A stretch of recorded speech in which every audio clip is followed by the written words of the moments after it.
అతనికి ఇద్దరు భార్యలు.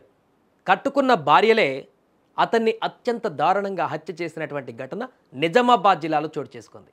భీమ్గల్ మండలం దేవక్కపేటలో ఇద్దరు భార్యలు కలిసి తమ భర్తను పెట్రోల్ పోసి సజీవ దహనం చేశారు. ఈ అవానవీయ ఘటన సోమవారం వెలుగులోకి వచ్చింది. అసలు ఏం జరిగిందంటే దేవక్కపేటకు చెందినటువంటి మలవత్ మోహన్ అనేటువంటి వ్యక్తికి కవిత, సంగీత అనేటువంటి ఇద్దరు భార్యలు ఉన్నారు. సో మోహన్ తరచూ మద్యం సేవించి భార్యతో గొడవలు పడుతుండేవాడట. ఈ క్రమంలోనే ఆదివారం రాత్రి కూడా మరొకసారి ఇద్దరు భార్యలతో గొడవ పడ్డాడు. ఇక భరించలేక ఓపిక నశించినటువంటి ఆ భార్యలు ఇద్దరు కూడా ఇక భర్తను అంతం చేయాలని చెప్పేసి అనుకున్నారు. ఇక భర్త పీడ వదిలించుకోవాలనుకున్నారు. ఇక చేసేదేం లేక అలసిపోయినటువంటి వారిద్దరూ కుర్చీ మీద కూర్చోబెట్టి పెట్రోల్ పోసి నిప్పంటించి తగలబెట్టేశారు. ఇద్దరు భార్యలకు మొదటి భార్యకు ముగ్గురు ఆడపిల్లలు ఉన్నారు. రెండో భార్యకు ముగ్గురు ఆడపిల్లలు ఉంటే ఒక ఆమె చనిపోయిందంటే ఇప్పుడు మొత్తం ఐదుగురు పిల్లలు ఉన్నారు.